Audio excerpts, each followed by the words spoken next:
Welcome to the Senior Techie Podcast. Whether you are a senior yourself or, a caregiver or maybe just a family member, you are probably here because you really want to use technology to stay connected with the people you love. Right. But, and let's be entirely honest with ourselves here, sometimes it is incredibly easy to feel, well, a little left behind by the sheer pace of it all. Oh, completely. It just moves so fast. It really does. But you are in the right place. Consider us your patient, deeply knowledgeable friends who are just here to help you navigate this whole space. We want you to feel empowered, reassured, and, fully equipped to tackle this digital frontier. Yeah, that's exactly our core mission. It's all about successfully bridging that communication gap with the four generations coming up right behind you. So we are talking about Gen X, Millennials, Gen Z, and even the youngest group, Gen Alpha. Right, the little ones. Exactly. And we are pulling our insights from a really fascinating stack of sources. So things like sociological research on generational communication, recent digital behavior studies, and even some user surveys drawn directly from the community forums right over at the Senior Techie. Those are always so helpful to read. They really are. But, we're skipping the dense historical theories to focus purely on practical, actionable advice. Advice for talking to your kids, your grandkids, or, that 20-something who just helped you set up your new smart thermostat. Yes, the lifesavers. But before we get into the weeds of how these four generations operate differently, there is a piece of technical jargon we really need to identify and define because it sort of perfectly explains this whole generational divide. Right, it's a great concept. Yeah, and that term is operating system. Now let's pull that out of the computer realm and ground it in a physical, real-world analogy. Think of an operating system as, well, the layout and the equipment of a kitchen. I love this analogy. It works so well. Imagine you have two people, and their shared goal is to make a big, beautiful family meal. And that meal represents the basic human desire to connect with family. Right. But one person is cooking that meal on an antique wood-burning stove. You have to chop the wood, tend the fire. It takes hours of preparation. But the other person is using a high-tech, voice-activated microwave where the food is ready in 2 minutes. Right. Completely different experiences. Exactly. They share the exact same goal, but they are working in completely different environments with completely different tools. And that physical environment, it shapes everything about how you approach the task. The sources make a really compelling argument that generations are not inherently different in their core values or their baseline intelligence. Yeah. Every single generation is essentially running on the exact same hardware. The same human hardware. Exactly. The hardware is our shared humanity. It's that deep, fundamental desire to be understood, to feel safe, and to matter to the people you love. That never changes, whether you were born in 1940 or 2015. Right. What changes is the operating system, the software running on top of that hardware. Every generation was raised with different tools, different economies, and different societal fears. I have to push back gently here, though, on behalf of the listener, because intellectually, the kitchen analogy makes total sense. Sure. But emotionally, it is a whole different story. Yeah. It is incredibly easy to feel like a grandchild who is literally narrating their breakfast to thousands of strangers on an internet live stream is completely fundamentally alien compared to the experience of, say, sitting quietly on the front porch reading a physical newspaper. Oh, absolutely. It often just feels like we're dealing with two different species, not just two different kitchens. Well, and that feeling of alienation is incredibly common, and it is completely valid. It's jarring to watch communication habits change that drastically. But the crucial refrain from our research is that neither approach is inherently wrong. The person on the porch and the person on the smartphone are just processing the world through the operating system they were handed at birth. The gap you are feeling isn't a difference in human value or morality. It's simply a gap in vocabulary, a difference in the pace of communication, and a divergence in which tools feel like home.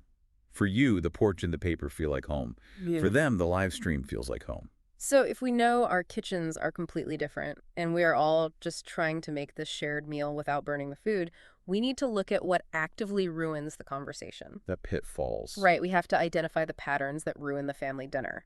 One pitfall I see discussed all the time on the Senior Techie forums is treating tech confusion as a character flaw rather than just a simple skills gap. And both sides of the generational divide are totally guilty of this. A younger person might roll their eyes or, let out an exasperated sigh because an older relative doesn't intuitively understand how to attach a photo to an email. Oh, I've seen that sigh. We all have.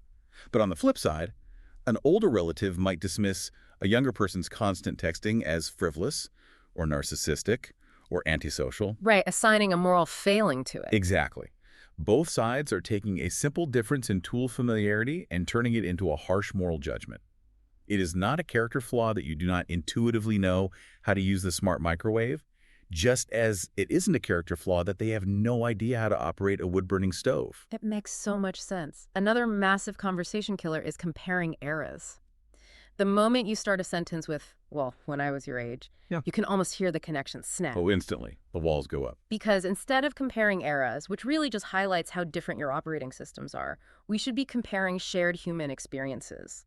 The context of the world might be different, but the feeling of being overwhelmed at a new job or excited about a new friend or scared of economic instability, those feelings are entirely universal. They really are. And we also need to reconsider how we interpret silence, which kind of brings us back to that teenager shrugging and looking away. The dreaded silent treatment. Right. It is so easy to assume a younger person's silence means disinterest or disrespect. Yeah. But in cross-generational dynamics, silence from a younger person often actually means, I do not know how to bring this up with you. Wow. Yeah, they might be dealing with something complex, and they literally do not have the vocabulary to translate their digital operating system into your analog one, so they just shut down to avoid the conflict entirely. And that fear of conflict, I think, often stems from a habit many of us fell into, which I like to call correcting instead of asking. Oh, that's a good way to put it. Let's use another physical analogy here, like backseat driving. Imagine you are in the passenger seat and your younger relative is driving the car. They take a route you wouldn't normally take. If you immediately jump in and yell, "That's not how you get there. You are doing it wrong," before you even ask them why they turned, you make them want to pull the car over to the side of the road and just kick you out. I would certainly want to. Right. Jumping in with a correction shuts down all collaboration. So if we want to use technology as a bridge instead of a barrier, we don't need a personality transplant. We just need to cultivate a few new habits. And to build that technological bridge, we really need to understand a couple more terms from the digital world. Let's talk about the word channel. Okay. In technology, a channel is really just the medium or the pathway you use to communicate a message. So to ground that physically, choosing a channel is like choosing how you deliver a message in your neighborhood. One channel might be writing a very formal, sealed letter, putting a stamp on it and leaving it in the mailbox. Right. But another channel might be just casually waving over the backyard fence when you see your neighbor pulling weeds. They are both forms of communication, but the vibe, the expectation, and the formality are completely different. Exactly. The channel dictates the vibe. Another crucial term to define is the group chat, or the text thread. Okay, the best physical equivalent for a text thread is the family refrigerator door. It is a shared bulletin board. When you stick a photograph or a funny little note on a real refrigerator door with a magnet, you don't stand there tapping your foot, demanding that everyone in the house come look at it right this second. No, of course not. You leave it, and you walk away. The rest of the family sees it whenever they happen to walk by to grab a glass of milk. They consume it at their own pace. That is exactly how a text message thread functions. It does not demand immediate attention. And that specific pace is the secret ingredient to crossing the generational divide. The research strongly emphasizes that a huge part of your success will come from simply matching the channel to the specific generation you are trying to reach. Okay, so how do we do that? Well, if you want to talk to Gen Z or younger millennials, they overwhelmingly prefer that quick text or a shared photo on the digital fridge door. To them, a phone call feels like a highly stressful event. Really? A phone call is stressful. Yes, because it demands synchronous time, instant reactions, and undivided attention. A text, on the other hand, feels like that friendly, low-stakes wave over the backyard fence. I can see how that works for a 20-year-old. But if I send a vague photo of a bird in my garden to my 50-year-old Gen X son without any explanation, he isn't going to see it as a friendly wave. He is going to call me immediately in an absolute panic, thinking there's an emergency or that I sent it by mistake. That is such a great point. Gen X requires a slightly different approach because they are a transitional generation. I mean, they grew up in a fully analog world riding bikes until the streetlights came on.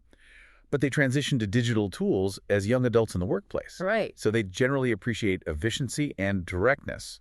For Gen X, a clear bulleted email or a straightforward phone call works perfectly. They want the formal sealed letter, or they want you to just get straight to the point. And what about the youngest ones, Gen Alpha? Gen Alpha is entirely post-smartphone. They have had touchscreens in their hands since they were toddlers. For them, communication is highly visual and often interactive, like, sending short video clips or playing a digital game together. So here is an actionable step for you, the listener, based on all this research. Sometime this week, pick one younger relative, perhaps a millennial or Gen Z. Send them a single text message. Include one photo from your day, maybe your garden, your dog, or a book you are reading. Love this. And ask exactly one question about their life. And here is the most important part. Provide absolutely no advice, just pure curiosity. Then simply wait and see what comes back. That is perfect. Though I actually have to pause and represent the listener's emotional resistance here for a second. Uh-oh, okay. Holding back advice is incredibly difficult for a parent or grandparent. For many of us, giving advice is literally how we show we care. It is our love language. It is how we try to protect them. Yeah. Why is it so vital that we bite our tongues and withhold our advice in this specific digital interaction? I totally get that. But unsolicited advice, especially delivered through a quick digital channel, almost always feels like a correction. It feels like backseat driving. Ah, right. When you offer advice before they have asked for it, they perceive it as you criticizing their operating system.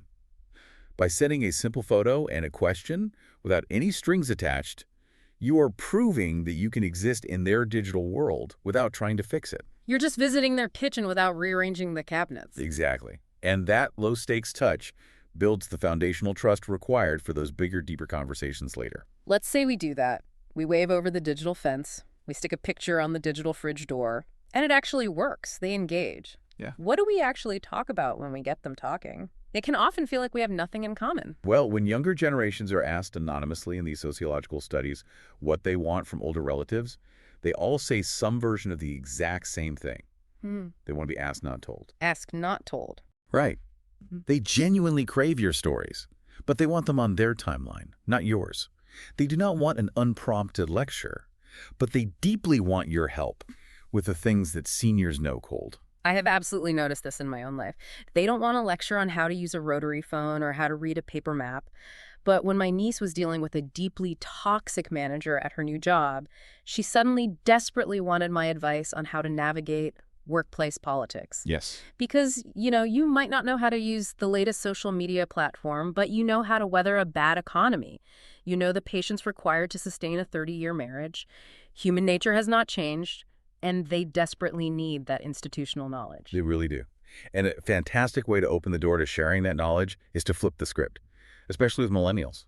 Millennials absolutely love being asked for advice on things they know well. Oh, interesting. Yeah, so if you ask a millennial, hey, what is the best app to use to split a dinner bill with my friends?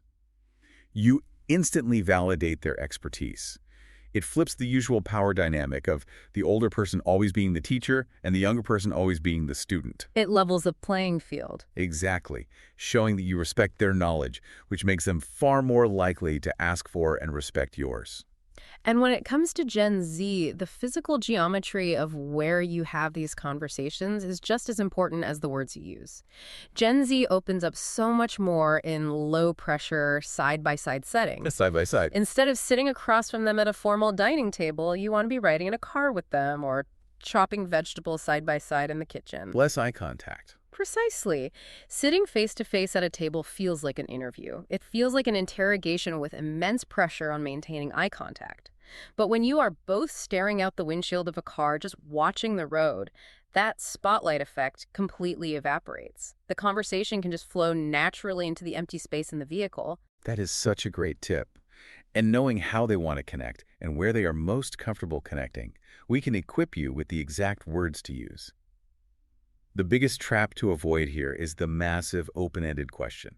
The classic, so tell me all about your life, or how is school? Right. Those broad questions are paralyzing. It is way too much pressure, and it usually just results in a one-word answer like, fine. Exactly. Specificity signals real interest. Our sources provided a fantastic toolkit of proven, cross-generational conversation starters. Let's dissect why these specific questions work so well. The first one is, What's something you learned this year that surprised you?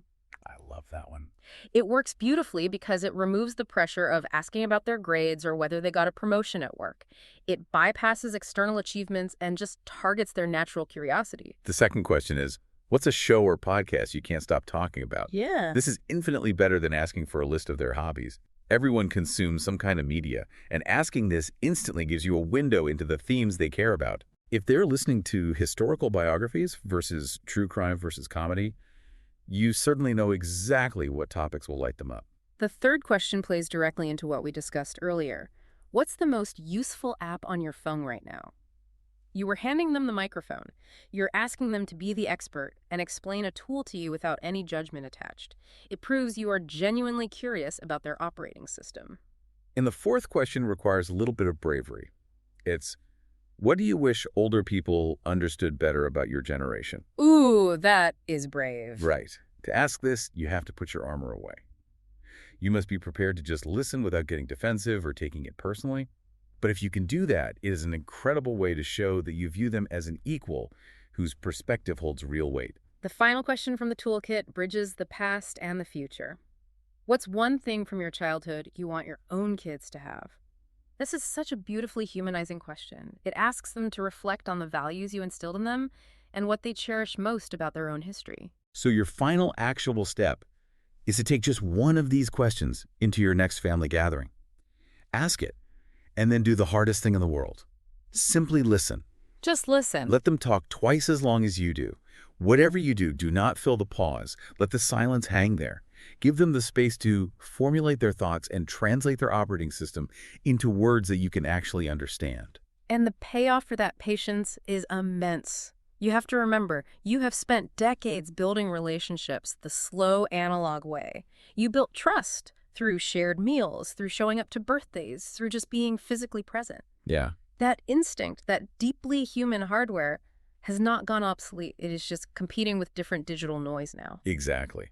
The younger generations coming up behind you aren't some impossible puzzle to solve. They are not a different species. They are just people who grew up somewhere else in time. Right. They are using different words and different digital tools to express the exact same hopes, dreams, and anxieties you had when you were their age. A little bit of curiosity, a well-timed text message on the digital fridge door, and a commitment to fewer corrections will go so much further than any lecture on kids these days ever could. You have the map now. You know how to reach them. It just takes the willingness to step into their kitchen for a moment and see how they are cooking the meal. I want to leave you with a final provocative thought to mull over. The next time a younger relative pulls out their phone at the dinner table, instead of feeling immediately disconnected and instead of feeling like they are ignoring you, instead of feeling like they're just blocking you out, what if you simply leaned over and asked them to show you what they're looking at? This podcast was brought to you by The Senior Techie. It's available on Apple Podcasts, YouTube, and Spotify. If you'd like to receive their free newsletters, you can subscribe at subscribe.theseniortechie.com.